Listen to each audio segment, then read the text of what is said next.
Wait 2026 start ചെയ്യാൻ ഇനിയൊരു 2 or 3 days അല്ലേ ഉള്ളൂ. സോ നമുക്കൊരു പ്രൊഡക്റ്റീവ് വിഷൻ ബോർഡ് ഉണ്ടാക്കിയാലോ.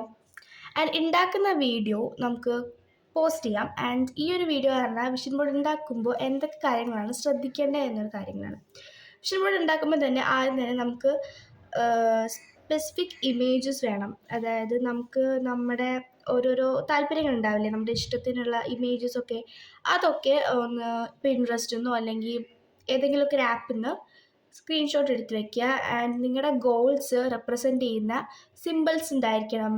ആൻഡ് നിങ്ങളുടെ പേഴ്സണൽ ഗ്രോത്ത് അല്ലെങ്കിൽ motivational quotes, dream destination, skills, അങ്ങനത്തെ കുറച്ച് കാര്യങ്ങൾ, നിങ്ങളുടെ ആവശ്യം പറയുകയാണെങ്കിൽ ഒരു 2026 നിങ്ങൾക്കത് കംപ്ലീറ്റ് ചെയ്യാൻ പറ്റുന്ന കുറച്ച് കാര്യങ്ങൾ, പിന്നെ 2025 നിങ്ങൾക്ക് കംപ്ലീറ്റ് ചെയ്യാൻ പറ്റാത്ത കാര്യങ്ങൾ, അങ്ങനത്തെ കാര്യങ്ങളൊക്കെ ഉണ്ടാവില്ലേ, ആ കാര്യങ്ങളൊക്കെ ചെയ്യാം. പിന്നെ നിങ്ങളുടെ സ്കിൽസ്, നിങ്ങൾക്കിപ്പോൾ എന്തിനോടൊക്കെ ഇൻട്രസ്റ്റ് ഉണ്ട്, എന്തിൻ്റെയൊക്കെ കഴിവുണ്ട്, അങ്ങനെ കുറേ കാര്യങ്ങളൊക്കെ അതും ഇൻട്രൊഡ്യൂസ് ചെയ്യാം.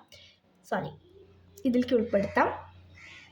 പിന്നെ പേഴ്സണൽ ഗ്രോത്ത്, നിങ്ങളുടെ ചില ഫാമിലിയിൽ ചില പേഴ്സണൽ ഗ്രോത്തിന് ഭയങ്കര നെഗറ്റീവായിരിക്കും. ആൻഡ് അങ്ങനെ എന്തെങ്കിലും കാര്യം ഉണ്ടെങ്കിൽ നിങ്ങൾ 2026 ഈ ഒരു സംഭവം ഉൾപ്പെടുത്തുക. ആൻഡ് ഇങ്ങനത്തെ കാര്യങ്ങളൊക്കെ ഉൾപ്പെടുത്തി കഴിഞ്ഞാൽ നിങ്ങൾ 2026 വിഷൻ ബോർഡ് കുറച്ചുകൂടി എന്താ പറയുക, എസ്തെറ്റിക് എന്തൊക്കെയൊക്കെയോ ആവും. അപ്പോൾ ഇത്രയേ ഉള്ളൂ ഇന്നത്തെ വീഡിയോ. So bye guys.